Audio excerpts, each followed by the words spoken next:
Hello, everybody, and welcome back to the CCS Podcast. My name is Matt, I'm HP. and let's get started talking some Yankees baseball here on what's today? Tuesday night. This week has been a total blur so far. I don't know about you. Oh yeah, wicked. But opening day's getting closer and closer. That's what it's all about, man. Alrighty, so let's get this started here. We're gonna start. We have a bunch of topics that we'll go through today. We'll start with the Yankees signing Randall Grichuk. We'll Let's head go. Let's into rock and roll. some talk about the Yankees young pups. Jason Dominguez and Spencer Jones have their own category, and then the WBC. So let's get started. So first off, last week it was reported that the Yankees signed Randall Grichuk to a minor league deal with an invite to spring training. What are your thoughts on this before I get into mine? Randall Grichuk saying, I think I loved it. I actually called this one of my tweets back in, I want to say it was like a week before the winter meetings because it was clear that Cashman wanted to get more right-handed, balance out the lineup. And what have the Yankees flaw in the last few years? Flexibility on the bench, being able to line up righty, lefty, righty, lefty. And even though Randall Grichuk does not have the best numbers against lefties as you think, he actually has better against righties. But I really like the signing. He's going to play every outfield position, probably a lot this season. I know it's technically a minor league deal, but he's going to make the team. I think he's going to be productive. He plays tremendous defense. He's a good late inning substitution, and he's great bench role. I mean, when have the Yankees really had a backup outfielder like that? So it adds to a good bench of, well, Caballero is going to be a starter at the beginning of the year, but Rosario, Goldschmidt, and then Cabrera. So really solid bench, loaded. So I think that's a great signing. I agree. So I think he's going to make the team. I think the plan is for him to make the team. Now he hasn't started yet. He passed his physical. The team made it official. So he might join the team Friday. I read that's what Gary Phillips said. I'm pretty sure. So they joined the team. He joined the team last Friday. Oh, I mean like playing wise. Oh, okay, that makes sense. So Friday they're Twins, and they're at home against no, Twins, right? No, Thursday's Twins. Thursday's Twins. Tomorrow they're in Fort Myers, Boston. I can't think of who they play Friday. I want to say, does Tampa come to George M. Steinbrenner? I'm gonna check right now. Yeah, but I really love this signing. I've wanted him for a long time. AL East experience too. Yeah, it is Tampa. Tampa will come to town. And then Saturday, Sunday, they head to the East Coast of Florida to play the Nationals and the Mets. So that's happening.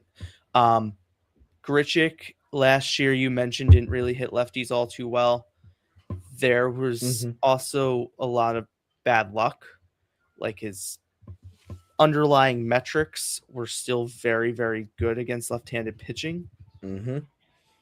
That's something that I was still encouraged by. Now, we don't know what it's going to be. He could stink against left-handed pitching and this be the last hurrah. He could be really good against left-handed pitching and it'd be like, okay, this is something we're going to, an asset. In terms of playing all three outfield positions. Very well, too. Very well. His role is going to be excuse me. His role is going to be, as of right now, to take over in center field when Trent Grisham's against the lefty. Trent Grisham last year was horrible against left-handed pitching. He didn't even slug. Like right now, like Ben Rice will probably get some run against some left-handed pitching. He slugged very well against left-handed pitching. He didn't hit, obviously the batting average wasn't there against left-handed pitching, but he slugged okay. Really good at bats. So he was that guy. That's what I kind of really didn't like, the fact that he really didn't get enough attention last year because his at bats against some very tough lefties this year where he just grinded and took sliders opposite way double, gapper double, took a single. I mean, he just grinded every at bat against so many good pitchers that got overlooked. I mean, come on, he had 255 with, what was it, 20? How many home runs did he hit? 27. Yes, 26 or 27. So the, Ben Rice will play against left-handed pitching, which is what gives them the ability to do this. Mm-hmm. So for right now, I believe we're gonna have the bench is gonna break down like this. It's gonna be Goldschmidt, it's gonna be Grichuk. Max Schumann is probably breaking camp with the team. Yep. Assuming because McMahon didn't look, he made an error at short today, but he didn't look horrific from every indication. It's taken me a while to get used to that a little bit. Oh my, it just doesn't look right. But my thing is why? I don't understand what the logic is in that. So because let's say they take a Skara over Schumann out of camp, because the Skara, then that'll allow them because Cabrera's going to be in AAA and Volpe isn't starting the season with the team. Yep. If God forbid Caballero gets hurt, they're more comfortable. The organization's more comfortable with putting Ahmed Rosario at third base and McMahon at short than the other way around, even though shortstop is Rosario's natural position. So they just wanted to see how it looked, and it looked and fun. Then you got a guy like DeYoung who I've always been a fan of. The pop's always been really, really much there in every way, shape, or form. But that's another guy I'm looking at that I think they were considering, because right now you're looking at Caballero being the shortstop and the Cabrera starting the year to rehab. Who's really that number one guy? You know, Schumann's going to be on the bench, but so. Well, we don't know that, so that's the thing. It's automatically right now. Spots that are filled up right now are Goldschmidt. Well, Goldschmidt, and Grichuk, and probably Schumann. Yep, that's probably what it is. Schumann's an asset; he can run and play every position. So, are they going to take a Skara? Like, what's that? Like, that's the thing. Like, are they going? So, the way Joel Sherman of the Post put it was, they're probably not going to take a Skara. Yeah. They're going to hedge their bets and see what happens. And if they get a game where it looks really bad, and let's say Wells gets hurt behind the plate and they have to shuffle people around. Oh, and Rosario's on the bench. I totally forgot about Rosario. So your bench already has 3 full spots. So they are probably right now more inclined to take Schumann because he can also play the outfield. He can play the infield. He can play the outfield. So they're more inclined to take him as the Swiss Army knife. And then when Volpe's healthy, Caballero will go to the bench unless if Caballero's impressing, Volpe's going to AAA. Word on the street is if Caballero's impressing, they're not touching him, which is what you want to hear, because Golden Boy shouldn't just get every chance he gets. Oh yeah, and that's what it is at this point. And that's where this is really interesting that we get to talk about this, because this is the first time I'd say you're looking at probably like the 2018, 2017 team where Aaron Boone actually has a bench he's working with, like a full-on bench, not a Corbett Vivas, Alvaro Peraza playing third base. I totally agree. Whoever we had in 2021 in the outfield had Jay Bruce in there at first base. Like he has flexibility. Ahmed Rosario bangs against lefties, and that's what I mean. When you got Caballero and Rosario at the deadline last year, it got overlooked on the fact that how many little things they did on stretching singles into doubles, stretching doubles into triples, taking extra base, both tagging up like they did. We saw it the other day. They both bingo. And it seems like they're always on base, making noise. Flexibility. There's traffic in so many ways, so many aspects. You are totally right. And I wrote about this in a column yesterday for Last Word on Sports. Doing the AL East projections, where I had the Yankees winning it and winning 95 games, and having Toronto in second place.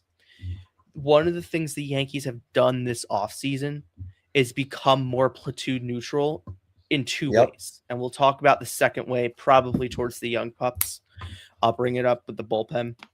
They became platoon neutral from a lineup standpoint, where it's, we have guys right now who we are comfortable putting out there that can face left-handed pitching. If Trent Grisham sucks against left-handed pitching, Trent Grisham's not starting against left-handed pitching. If Ryan McMahon's probably not starting against left-handed pitching all year. Look what he's done in spring training against right-handed pitching. He's changed his stance. He's changed his approach. He's going more opposite field. He has looked phenomenal. And his defense, any added offense to what you got post-trade deadline from him, on top of his defense, you have a borderline all-star. at third. And obviously people are going to aggregate that. That's not Oh, what I mean. That I'm that's all saying they Ryan do. McMahon's that Ryan McMahon's an all-star. Take his defense, and if he's average offensively, how much better does that make your team that was trotting Oswaldo Cabrera, who I love? They were trotting him out to great start guy. the year last year. Yep. And then Right. Jorge They were Vivas and trotting Oswaldo Jorge Peraza. I mean, come on. Vivas and Oswaldo Peraza, who we could probably combine for a higher batting average than, if we're being real bingo. here. I mean, they're really that bad. You know, Vivas has done nothing in spring training against minor league arms. Mm-hmm. Now, maybe when we go into Texas this year and we're facing Nathan Eovaldi, maybe we'll call you. Maybe get another high heater. Yep. But back to that McMahon thing. I love that move from the beginning because what the Yankees need was just a full-on third baseman that is going to do the little things right. And that's one thing Ryan McMahon, and yes, he's had 20 home runs a year because he was in Coors Field.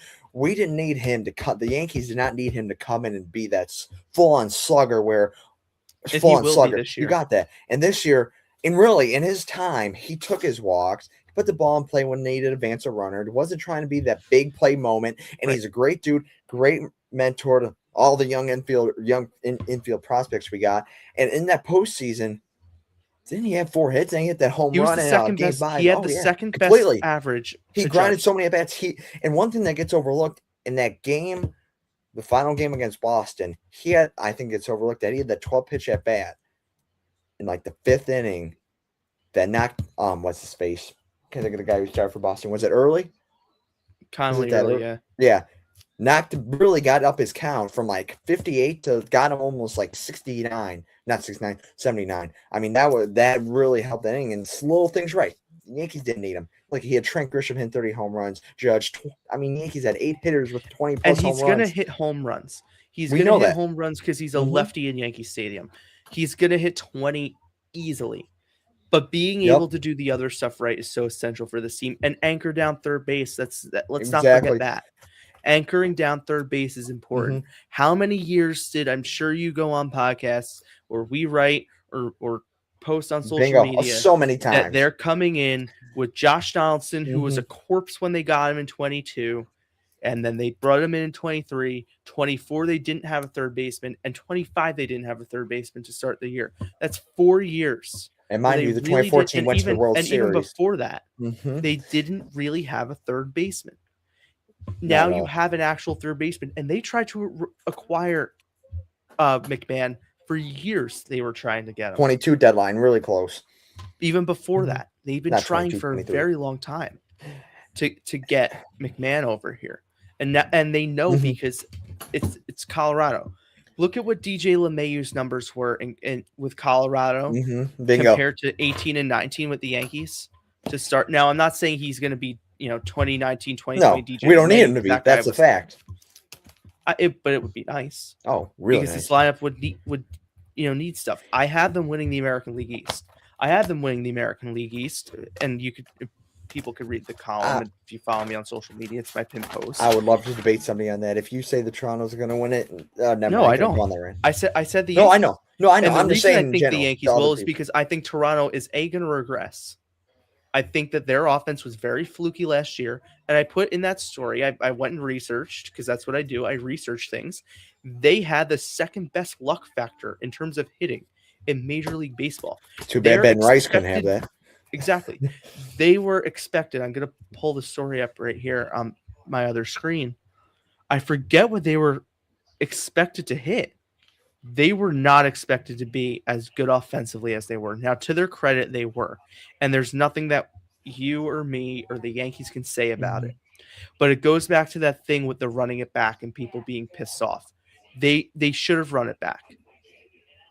Because I'll go on my rant in a second. They did the right thing by running it back, and I said why. Here's what I wrote. The reason I have Toronto coming in second place is their offense overexceeded expectations, and they were very lucky. According to MLB Luck Rankings, Toronto finished 2025 season with a 10 rating, which is second in all of baseball, trailing the Marlins. That indicates that their actual win-loss record was significantly higher than their expected record based on their run differential. I'm going to pull it up right now. Their run differential, and Michael Kay talked about this on his show and got killed for it. 2025 Blue Jays run. Oh, I cannot wait to go on my rant. Right. This should balance out a little bit. Now, I'm not saying that the Yankees are going to be world beaters and the Blue Jays are going to be under 500. That's not what I'm saying. So they're 2025 AL East run differentials. It's gonna be good stat to read. It's gonna be huge. Mm-hmm. Like I think a lot of things got aggregated last year with the Yankees. Because if you're going based on run differentials, the Blue Jays should have had a record. Why is it saying 94 and 68? That's what the Yankees were. The Yankees had the second best run differential in baseball. Mm-hmm. The Blue Jays did not. You know what? I have to look up their expected record. Do their expected based on run. But the Yankees run differential, now they should have won more games. Their Pythagorean win-loss, the Toronto Blue Jays, was 88 and 74. Yep. They finished with 94 wins. Mm-hmm. That's a big difference. It might not in every way, shape, or form too. It's a big difference. You know, obviously we could sit here and I did on my podcast. I'm sure you guys did over here, and it was like, well, if Devin Williams didn't blow this save, or if they didn't lose the Miami game, or if Luke Weaver didn't throw that pitch to Jeff McNeil, mm-hmm. or if Aaron Boone didn't make this stupid decision at some point during the year and put Devin Williams in against the Astros, or put him in back-to-back nights against Texas, or this and this, or if the umpire didn't screw up in Houston, we win mm-hmm. the division. Well, the Miami post deadline, the Miami game, the whole Miami series. Oh, that shit pissed me off so bad. They should have won that entire series, mm-hmm. the Miami series. But now the Yankees at least have something to look forward to in their minors, mm-hmm. and that's the young pups. So we'll transition. Well, I gotta go on my running back rant first, real quick. Go. In my Blue Jay thing. Okay, first I'm gonna start with the Toronto Blue Jays and the people I want to say they're ahead of us. Okay, I believe that the Blue Jays were straight up one-year wonders. You will not convince me that just randomly every single hitter breaks out on that team. George Springer was awful in every year of that deal, but nope, the fifth year comes, he just breaks out. And Vladdy, do I think he's overhyped? Yeah, but we've seen him. He has one good year, one bad year, one good year. Same thing with Kirk. I believe there are one-year wonders in every way, shape, or form. And you look at that lineup now, I don't think it's a complete team. I think they got Okamoto at third base. Jimenez don't hit. Ernie Clement just had everything fall. George Springer is old as hell. Who they got in center? Varsho's a strikeout machine. No, I'm not going to say they're a Jesus Sanchez, love that move. I've always been a big fan of him. And then you obviously got the two catcher thing. And then running it back thing. How can you say the New York Yankees are running it back? Because when you say running it back, that's basically saying they're running it back to the 2025 squad, which is basically saying the opening day squad in every way, shape, or form. So you look at this. New York Yankees last year on opening day, they did not have a real back in the bullpen. Be realistic. We were never convinced and excited about Devin Williams and Luke Weaver. Now we have three guys throwing 100 in the back end. Well, in reality terms, we weren't fully because we had to see Devin for a little bit. And then no, I was excited. I thought Devin was going to be fine. Didn't have a bench. Now, like the flexibility. You don't have anybody really down positions, a bunch of nobodies. You didn't have Cam Schlittler. Garrett Cole missed the whole year. You didn't have a full year Schlittler. And that comes to the fact that, okay, you have Carlos Carrasco and Marcus Stroman starting. How many probably combined they end up starting at least maybe like 9-10 games. So when you want to say the Toronto Blue Jays are ahead, we had the same amount of wins as the Blue Jays. Exactly. And that's not considering if Schlittler pitched the whole year, that's probably some more wins. If that one of the best pitchers in baseball, if not still a top 3 pitcher, Garrett Cole pitched the whole year, that's a couple more wins, even if he only wins 4 games. And Devin Williams blowing 8 games, one of those. Right. Or the umpire calls, like, you had to add that. That is at least almost 102 wins. We had the same amount of wins as the Toronto Blue Jays. This so-called unreal team, I mean, come on, be realistic. Jays fans are so delusional with that, and Yankee fans are delusional in running it back. Not running it back. They got 4 MVPs on the team, an elite back end of the bullpen, 3 guys who throw 100, a couple of young arms that could come up too, a stacked rotation with depth that they have flaunted in many years, and then a bench. Like I said, so the New York Yankees are not running it back. They're a legitimate contender to win the American League, win the World Series in every way, shape, or form. They are built. They have speed. They have versatility. If you had to ask me right now who the final 2 teams in the AL are standing in the ALCS, it's going to be the Yankees and the Mariners. I was just going to say Yankees or Mariners. And I think the Yankees can beat the Mariners. It's going to come down to the bullpens. And that's my point of that's what the sport is. But I don't even know. But we don't even. But see, we can't even sit here and say that now because we all thought going into last year that the Yankee bullpen was going to be spectacular. And it was. Devin Williams and Luke Weaver. And it wasn't. And the bullpen right now is the biggest question mark on this roster, which brings us to this. The young pups have impressed. Of these 4, who's impressed you the most? I'm gonna be honest. I've watched Harrison Cohen a little bit, but I gotta know more about him.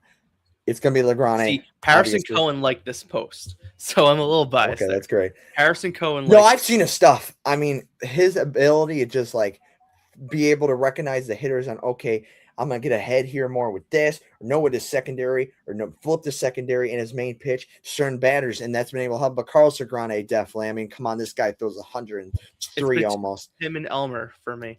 So Legrand, my hesitation with him, he is not ready. He cannot come up. No, like this. Like this, he can't. And I think he needs to be a bullpen piece. I think he needs to be turned into a bullpen piece. I totally agree. Word on the street. The Yankees do not want that to happen. They want to give him every opportunity to start as humanly possible. Now, that doesn't mean that during the season, the need for him to come out of the bullpen isn't there, because that's definitely going to happen. Exactly. We're going to get to some point in the season, June swoon, the Boone June swoon, and it's going to be Fernando Cruz to IL. Cade Winquist has a 6.5 ERA because I don't trust him and I don't like his stuff at all. And it's going to be, let's bring up Elmer. And Tim Hill throwing every single day. And Tim Hill throwing every day. And see, that's the thing where I talked about before about being platoon neutral. Tim Hill is the anti-platoon neutral. Oh, completely. In every way. And but I agree with the Yankees bringing him back. Now, I've tried to make as much note of this as possible. He's been able to get righties out a little bit in spring training this year, which is good. And if there's ever a time to face him against right-handed pitching, the time is right now. And to see what he looks like against righties, because these games don't count. And if he can get right-handed hitters out, even if they're loud outs, they're outs. Yep. Then you're set up better. The problem with Tim Hill is if he's a contact pitcher against right-handed batters and they're finding holes and dunking in and out, soft line drives or dunking in, infield singles, what have you. Or the walk occasionally because the umpire misses a call, even though that might not be as big of a problem this year with the EPS. He's very, and then you pull him out. The Yankees were not great with inherited runners last year. I don't have a statistic to back that up. I'm sure I can find one, but I don't feel like it right now. They were bad with inherited runners last year, where it felt like every time someone would come out of a game, someone had to be pulled. It'd be like, okay, how many of those runs are scoring? How many times did Mark Leiter Jr. allow inherited runs? Yeah. Oh, I'm so happy that dude's got. I hate that dude so. Or so even, much. you know what? Luke Weaver at the beginning of the year, when he was really good, him too. He did the inherited runner shit. It was really bullshit. So these guys, I'm gonna give my little scouting report on Elmer and Legrand, and I could do it on Hez a little bit. So Elmer, my thing with Elmer, I believe he is more MLB ready than Carlos, but I believe Carlos is better per se. So what I've seen from Carlos especially is, first off, I mean, his velocity is unbelievable. That right on that fastball is insane. And that the way he can just paint the edge of this splitter and sinker is amazing. And I think one of his flaws is being able to recognize, like, and actually, there's a stat I found. I was telling you about this the other night. So to close stance left-handed hitters, his first pitch fastball had like a 302 batting average last year, but the open stance, it was 180. And then I balanced out with the right hand, like open and closed, and it's more balanced almost. It was like almost like 240 perfectly. So, and then I went looking at his other pitches. I came to the conclusion of I think he's lacking another like believing in his stuff early in the game, because it seemed like later in the game that when he started getting more lefties out, no matter if it was closed or right stance or closed or open stance. So I think it's more just believing in his stuff. Maybe mix in the off speed as more of a main pitch to the hitters who are aggressive. That's my thing. But he's been able to attack the zone well, and he hasn't really lost command per se. It's just that people have been able to hit him, which is kind of that's where I'm trying to figure out, because people are making good contact off him. I don't know if that's coming from I know what his best pitch is, or pitches the two, and then his other stuff, they're just taking that away and be like, okay, I got to sit on this and just being all over it, no matter if it's the opposite field or what. So right, and that's the thing. Like, these teams do have scouting reports. Like they know. Oh yeah. And that's the thing we have to watch with Cam, who has not made a start yet in spring. I think he goes at some point. Booney said, I think this week or early next week. I think I don't know that. Thursday or Friday. It's Friday, because Saturday, aren't we? I think. Saturday they're in Washington against the Nationals in West Palm Beach, and then I think we had wherever the hell the Mets play those Cardinals. Port St. Lucie. Yep. So that's the thing I'm looking at for the most with Schlittler is how the league adjusts to him and how he adjusts back. Oh, he's our Paul Skeens, man. Do I think he's Paul Skeens? No, I think he's our version of Paul Skeens. Do I think he's Paul Skeens? No. But I don't even think he's and I love Cam. I don't even think he's the best pitcher that's going to come out of their system with this round. I think Elmer is going to be better. Yeah, I really like Elmer. Has the higher seat. You get my point, Elmer. Yeah, I really like Elmer, man. He is such a great mix. He's never really pressing too much on the mound. He seems he barely has to step off the mound. I don't know if a lot of people have realized that, but he is not. Even if you watch his AAA games, I think I watched one against the St. Paul Saints, and I want to say the Indianapolis Indians, Pittsburgh Pirates AAA affiliate. He doesn't step off. He knows what he's doing. He knows he's going to blow it past you, or he's going to pitch to the ground. And those games were balanced where maybe he was more ground ball pitcher, more of a fly ball pitcher, or more of a strikeout pitcher, depending on the game. But his stuff is definitely strikeout worthy. I really like Elmer. I really do. Me too. Lot. I like his stuff. Forget him for Carlos Narvaez. And I don't care how much Carlos Narvaez so-called race with Boston. I mean, this was a steal and a half by Brian Cashman. And that's salute to Brian Cashman. I don't think it's a steal. I don't think it's a steal because the Yankees could have used Narvaez last year, and they could sure as shit use him now. Right? Would you rather have Narvaez on the bench is Narvaez really going to be good for many years where Elmer – I'm not saying Elmer will be good for many years. That's where it comes down. Because we don't know if Elmer's going to be good for many years. We haven't seen Elmer face an MLB lineup. That's fair to say it's not a steal, though. I think – where they both stand right now, the way Elmer's looking, obviously he has to prove himself. Exactly. Like we have to. I want to see Elmer come up and face. How about this? Right now, I think this was a better move for the Yankees. Right now, so far, I agree. I think it's going to end up being better for the Yankees, but I can't say that given. And look, he up in Boston, he's taken at bats away from Connor Narvaez, and he's become their guy. Now we'll see if that holds through a full season here, because he came up with the Yankees in 24. He was here for 5 minutes and went down. What, didn't he come up for like a series against Tampa, and that was it? Yeah, it was that Tampa series where they split 4. And I think he got a hit. I remember his hit. It was like right through the middle. Boone got thrown out early and like screamed. Yep, like, it was right through the. I mean, I'm describing. I think it was right through the right side. I remember that. I think it was a sinker in. I'm pretty sure. Yep, I remember that. But yeah. And then Harrison Cohen, like I said, low key, I got to start watching him more. But I've seen his stuff.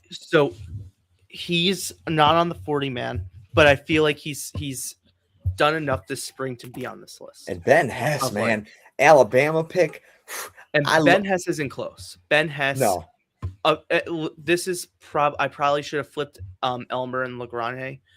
Mhm. It's gonna go. It's literally right now in terms of depth. Elmer, Lagrange, Cohen, Hess. That's Completely. the depth chart. Hess is low. Now that doesn't mean he's not going to be good. It just means he's going to start probably in AA. Oh yeah. Because did he reach great. AA last year, or was he in? He ended in AA. AA. Okay, that's right. Yeah, they're in a very good spot. Yeah, they're in a very good spot development wise. And speaking of, and that's one thing the Yankees have always been able to do. No matter, usually the better teams in baseball, where it's different from other sports, it's hard to see the Yankees and the Dodgers and the Phillies and stuff like that to produce like really upcoming prospects, because obviously they don't have the best picks and stuff. But the New York Yankees have always, two best things they've done is build pitchers and catchers. Pitchers and catchers, they've been very good. Position players, not so much, but they do have two position players right now in their system. Yep, let's talk about them. Noise.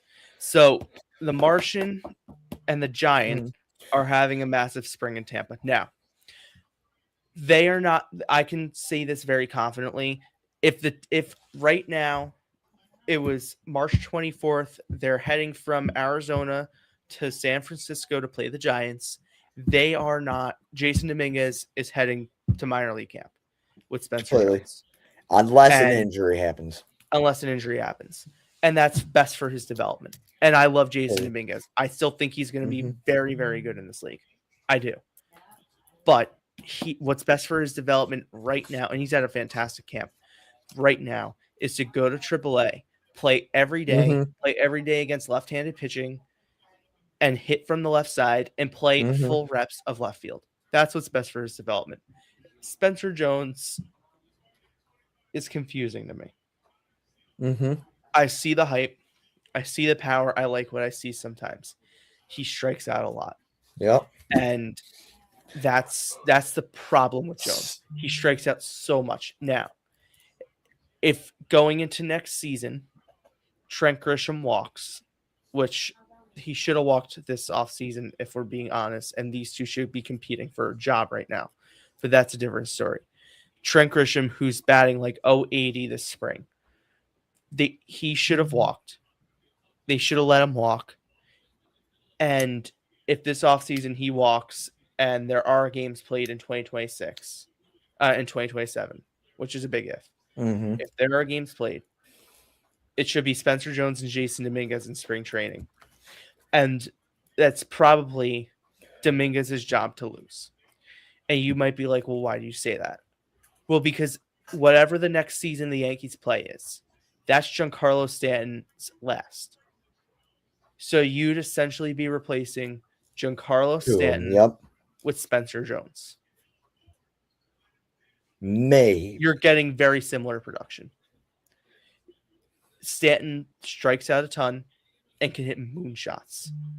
But he's going to show up in October, except last October. But he showed up last October. He hit the ball extremely hard. They just got caught. Oh, yeah, I'm talking about like where he goes on a rampage like he does sometimes. And he was, though. He was hitting very well. And but that 2024 postseason, oh my God, that was just insane. Right. Now, we don't know what Jones is going to do in the postseason. Nope. And Jason Dominguez had the highest batting average of any player in the postseason. He batted 1,000 in one at bat, but he batted 1,000 last postseason. I think the Yankees have a bright future with these prospects. And if there is going to be, which I don't think there will be, if there is going to be a salary cap, right? Oh, God, I hope not. I don't think there will be, because I just don't think the owners – I don't think the owners are going to want to lose that much money. Nope, none anyway. So – but if, let's say there is, and they come to some sort of an agreement, or the luxury hit is higher for the Yankees, having Spencer Jones patrol center field, Jason Dominguez patrol left field, and being able to DH Aaron Judge and shuffle Judge and Bellinger between the DH position and right field, you all of a sudden have three very athletic players in the outfield. You have a guy in Dominguez who's probably more of a contact bat than power, though the power's there. You have Jones, who can hit bombs for hours but can strike out with the best of them. And who knows, he might get better. He might get better as time goes on. He's doing the Glaber toe tap. Mm-hmm. Who knows? And then Judge is going to be on the other side of his career by this point. Let's be real, and I don't want to talk about it, but he's going to be on the sun's going to start to set on his dominance in the league, and Bellinger's going to be an older player. So having this depth that the Yankees have, and by that point Lombard will be close to up as well. The baby Bombers, when they came up in 17, it was a new age. It was a new age. 16 when they were out of it. Mm-hmm. They came up, and obviously Judge and Austin and Judge went back to back to start their careers. And Austin is back in baseball. Mm-hmm. With the Chicago Cubs. That was a new era for the Yankees. He's hurt. That was a new That was a new era for the Yankees. That represented, hope springs eternal. Like, these young pups are coming up, Gary Sanchez, before the drama happened and all that sort of stuff. You're kind of seeing sort of the second coming of the young guns coming up. Now, are they all going to be successful? I don't know. I think it's unfair that Jason Dominguez is called the Martian, because we all thought he was going to be Mickey Mantle Part 2. And I think it's unfair that Spencer Jones has been compared to Shohei Ohtani, because I don't think he's going to be Shohei Ohtani. I don't think he's going to be in the same ballpark as Shohei Ohtani. I think maybe Joey Gallo. Like, dude, I can't. No, his bullpens, the videos he's posted, he's a velo, man. He's a velo. Hey, some teams were looking at him. Hey, why not take a gamble? What does it hurt? The Yankees on spring training? The Yankees absolutely will not. Can you imagine what would happen to this fan base? Oh my. So, ready for me to go on my Spencer Jones Dominguez thing? So, love both these dudes tremendously a lot. Let's start with Spencer Jones. Obviously, even last spring, where he had that spring breakout game where he absolute nuke off of that Blue Jays prospect, can't remember his name, but anyway, the 2 nukes he's hit so far, not 2, 3, have all been dead center and completely obliterated in the Tampa Day. He's definitely not going to be Shohei Ohtani. I believe in him more than Dominguez, and I don't say that to the fact that I disagree. Okay. You know what? I'm going to go on this rant first. Okay. To hate on Jason Dominguez is completely bullshit, straight up, because the Yankees organization has not actually gave him a full opportunity. They wanted you to think that last year, but once Grisham started hitting more, he needed to play center, not Belly, and then you had to put Belly in there because Belly's Belly in left field. Then you look at Dominguez making those miscues in left field and stuff, and is Dominguez's defense kind of atrocious? Yes, but look at what Dominguez did. He had like 2 6-game hitting streaks. That game against the Mets coming in those 2 prior series, I believe those 2 series was Texas, and I want to say Baltimore maybe at the stadium.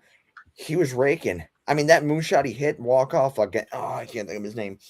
I can't think of that Texas closer. I can't think of his name. But Dominguez did not do bad hitting wise in any way, shape, or form.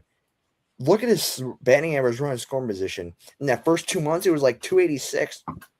He showed up. He advanced runners all the time. He showed speed on the bases. He scored from first to third in that game in Oakland. He had that 3 home run game in Oakland. Like, to just completely give up on Dominguez. Do I think Dominguez time as a full-time Yankee is done?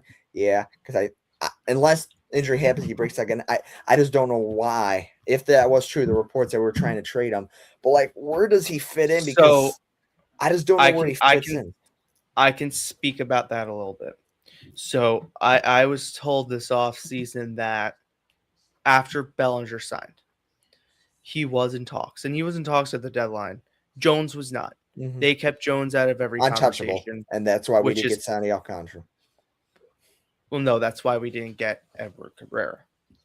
Remember, I swear, it wasn't at the deadline. There was reports that the Marlins wanted Jones for Sandy. I swear that was a report. They wanted Dominguez plus, and the Yankees were like, I swear, and the Yankees said Jones. And the Yankees weren't bullish on, where he was just coming off of TJ.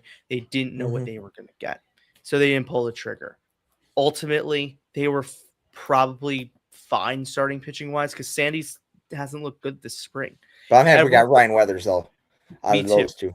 The Edward Cabrera trade was getting done. He was going to the Yankees. It was my understanding. It was pretty done, and then the Yankees weren't fully in love with the medicals, and they didn't want to gamble sending away Jason and Hess. And I forget the other piece that was in the Weathers trade, Jill and Jay. So they didn't want to risk all that and not sign Bellinger. It didn't. And the Cubs got the deal done with Owen Casey. And them getting Owen Casey should show everybody. Marlins are a fun team to watch. They're not. They were last year. For what they had, they were a fun team to watch. For what they had, I should say. It's gonna be another rough season in South Florida. I feel bad for that fan base, man. I don't know how you're a Marlins fan. I really don't. They're the farm system for Major League Baseball. That's what all they are. That's all they've ever been. I mean, the talent they've had and stuff, like Kyle Stowers, don't get me wrong. Solid ass. He's going to be very good. Their pitching is just in shambles. Interesting, especially that bullpen. But Pete Fairbanks was They have good pieces in that bullpen. Like, I like Calvin Fauché. Like, he's a good piece in that bullpen. And then they have some Fairbanks good pieces is down there. Pickup. They just and Fairbanks was a good pickup. And the reason the Yankees didn't get Fairbanks, because I know everyone's like, go get Fairbanks. They didn't want Fairbanks. There was, number one, medical concerns with him, and number two, he has a condition where he cannot pitch in cold weather. Well, what happens in the first half of to start the year in October potentially? It's cold in New York, so you don't want to risk number one, injury, or two, poor performance in the highest moments of the year. But so that's why they didn't touch him. Back to the Spencer Jones now. I gotta see more. Obviously, he's been doing good in these spring trainings that he has played in, but when he gets called up, I think Dominguez is more of that guy who's going to get called up, because I seen someone, the Yankee fans were arguing about this. It was two random accounts, and they're arguing that if Stan goes down, Jones is getting called up and not Dominguez. But I'm like, I feel like tell me if you agree, Matthew. Okay, so I don't think that's good for Spencer Jones, because he's not coming in to play a full-on role where Dominguez is that role, where Jones, if you're going to call up Spencer Jones, it's because he's going to play that position for the time being and to show what he can do. That's his spot. Where, I don't know why you would call up Jones if Stan gets hurt. So here's what I would do if I were the Yankees and Stan goes down. If Jason Dominguez is still a question mark in left field and is still suspect against left-handed pitching, I would leave him and I would call up Jones. And the reason I would do that is to see what you have. Give him exposure to major league pitching. And that's why I think he could be a September call-up. I do see that coming. But he's not going to play in September. So, but at least if Stanton's not active, because you do know Stanton's going to get at bats for the. But however, if Stanton's out a month, he's playing 30 days. Now, here's a question, Matthew. Okay, so say Trent Grisham has his year like he did with the Padres in those final years, where it's 181. Do I think Grisham's going to do that? No, I think Grisham's going to have another great year. But if he does, what do you do in center? Do you maybe move Belly to center permanently and then compete Spencer Jones and Dominguez in left? And then where do you stand with that? Do you bring up Jones? Because you'll know with Grisham probably by mid-June, early July. I'll say this. If Grisham is not hitting, what I would do is I would call up Jason, because that's more of a bigger sample size. Like Jones coming up for 30 days because Stanton's out for 30 days. Okay, this has an expiration date on it. This really has nothing to lose. If he's great, he's great.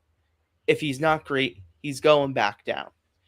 If Grisham stinks, what you do is you call up Jason and you either bench Grisham or you release him. The Yankees are not going to release him because they're paying him $22 million, and we know how they are with money. So they'll probably release Randall Grichuk, stick him on the bench, stick Grisham on the bench, and then if Stanton goes down, you're going to see both up. Completely. I can't say that for sure. That's an educated guess. That's not sourced. That's what I would do if I were Brian Cashman. I would call up Jason if it's a Grisham situation where he stinks and they need someone competent out there in the field. Because you also have to think of it this way. Grisham has the same good qualities as Jason Dominguez does in terms of offense. Mm-hmm. Right? Think of it that way. Jason Dominguez is very good against right-handed pitching. So is Trent Grisham. He's good against right-handed pitching. Left-handed pitching, Jason Dominguez could prove on. Grisham. Getting better, though. He wanted working them this spring. He actually took a few good at-bats this spring against left-handers. He took a great at-bat the other day. It was a 13-pitch at-bat. It ended in a ground out. It was a fantastic at-bat against the left-hander. And that's what spring training's about. Sometimes it's not about results. It's about what's the at-bat quality look like. And for him, it looked good. So let's transition now as I'm getting the score alerts from Team Dominican Republic, who just rallied back. Austin Wells.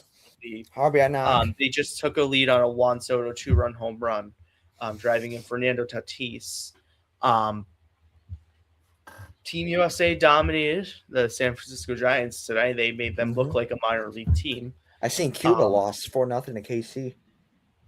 Interesting. Team Israel shut out the Miami Marlins 1-0, which was kind of cool because that was funny. Team Italy beat the Chicago Cubs 9-4. I did not watch that, but I do have score alerts on for them. And the WBC is around, and I'm excited. I'm covering Team USA this year. It's going to be a blast. If you don't follow me on social media, please do. I'll have updates on there at all times. Thank you. I'll have stories within 30 minutes of the games. That's my obligation today. I told them that's what I would do. So stories within 30 minutes of the game. I'll have highlights as I do for Yankee games. The typical beat experience like I do for Yankee games. I'm going to do the same thing for USA. Lineups when they come out and stuff like that. But I think USA is going to win the whole thing. I think USA can win the whole thing. I mean, I think it's going to come down to DR, Japan, and USA. We'll see. The DR and Team USA would play each other before in the semis. That's her. No, before the semis. Would it be quarter? Would it be quarter? Oh, see, I really haven't looked at the bracket, but no one's being Team USA. I mean, come on. And Aaron Judge, 2 for 2 today with a walk. Singles, 2 for 2 with a walk.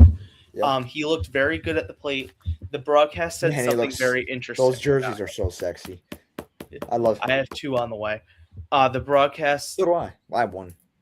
The broadcast had something very interesting to say about Judge today, and Harper as well, where it's like they're not going to let the moments get too big for them. They're just going to get on base and let. Manny just went deep too. Oh, nice. I've always liked Manny Machado. Oh my God, was that a bomb? I know he's an asshole. I've always remember when Michael Kay had us believing he was going to be a Yankee. No, I don't. You don't remember that? Where it was like 1:00. Michael Kay did his show earlier. You didn't see that, and he started the show. His first words were, I can't remember how he worded. I can't remember when he said it was something. If something belief that Manny Machado was going to be a Yankee. You don't remember that? No. It was. I can't believe you don't remember that. I'm gonna send you that clip later. You don't remember Michael Kay had all Yankee fans believing Manny was going to be a Yankee? Well, that's why no one can listen to Michael Kay. Yeah, that's true. I mean, Michael Kay is great. Oh, yeah. Love you, Michael. But we got to get him on here. Do you have cool, but take some things with a grain of salt. But, WBC is going to be fun. What we got? Judge, Bednar, Rosario, Caballero, Duvall, Wells, Jazz, and Goldie. I might be missing somebody, but I think that's all the guys we have in the WBC, right? Yeah. And then they have an Elmer's in it for Puerto Rico. Yep, that's right. I forgot about Elmer. I think Puerto Rico. Legrand is in it. Caballero's in it for Panama. Yep. I think you said that, though. Yankees were Panama today. Freed looked good. Struggled a little bit early, but Freed was very interesting. Very. I'm not going to take too much away from it. But it's his first start. It's Max Fried. Oh, yeah. And how many runs did he allow? None. So that's what I take away more. Is sure he walked a bunch of guys. He didn't allow runs. Yep. Couple That's extra what I notes took I away. have here. Heels on the bump tomorrow down in Fort Myers with the Red Sox. And I'm excited to watch that. Blackburn will go Thursday versus the Twins. Blackburn looked pretty good last night. And Blackburn's role, excited for Blackburn. Really am. I've always been a fan of him. I actually called for the Yankees to get him at the 22 deadline. I wanted him instead of Montas. Boy, was that a disaster. But probably would have. Blackburn, Yarbrough, that's a good, decent depth to have. But like, I just don't know, like, what is going to be the role? So is their full-on role going to be just that multi-inning guy in the bullpen, or like one of them, or both of them, or like where are we at with that? So, from my understanding, this is the first offseason that Paul Blackburn actually worked out as a reliever, not as a starter. Splitter's fun. So they're stretching him out right now. So like the early season when Cam Schlittler is not fully built up. My bad. But now Junior Caminero just hit a bomb. DR is going off. They're going nuts now. Against the gritty Tigers. They should have saved Fromber. It's going to be a fun WBC, man. Aaron, it's just great to see our captain, man, the greatest hitter of the generation. I mean, he does it all. There's nothing he can't do. The only thing I fear with how many Yankees we got in this WBC is injuries. Just can't lose anybody. Cannot lose anybody. I'm more concerned if David Bednar, Fernando Cruz, or Camilo Doval get hurt than anyone else. If one of those three get hurt, man, that podcast episode's gonna have a very different tune. One thing that don't get talked about enough, speaking of Fernando Cruz, is that splitter. Like, I feel like that is the most devastating break I have ever seen. Like, it's so unexplainable. It's like nasty. And we got to resign him. And then Duvall, I think he's going to be I call for a great season for Duvall because if you remember, I'm very high on him. I love Duvall. I am very high on him. Do I think Bednar should be the closer? Yeah, and then David Bednar. I mean, it don't matter. He can get up 96. David Bednar has to be depending on the moment. They cannot touch that. One thing that impressed me with him is his ability. He just drops in that curveball so smoothly, time and time. It could be early in the count. He could show it early. He could pitch the corners, which I love. Perfect. Usually, you don't see those closer, but like he is so like he knows what the scouting report is. He's allowed one base runner in like 5 innings this spring. Like, and obviously, you're gonna get what you're gonna get with Duvall. You know he's gonna lose the zone. And that's the same with Cruz. And that would be my hesitation with re-signing Cruz. But you didn't really see that with Bednar because I can't even recall. Yeah. He did get like 3 runs, yeah. But did he ever have a jam where he like walked like batter after batter? In his it was that Houston game that Correa came up as the Altuve and Correa came up as the tying run, but he got like one to strike out, the other one to.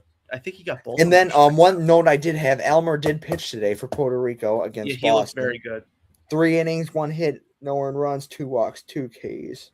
So fastball topped out at. In the words of another Yankee, in the words of another Yankee young puck, fuck Boston. All right. Fuck the Mets. All right. So I think we're gonna end that today.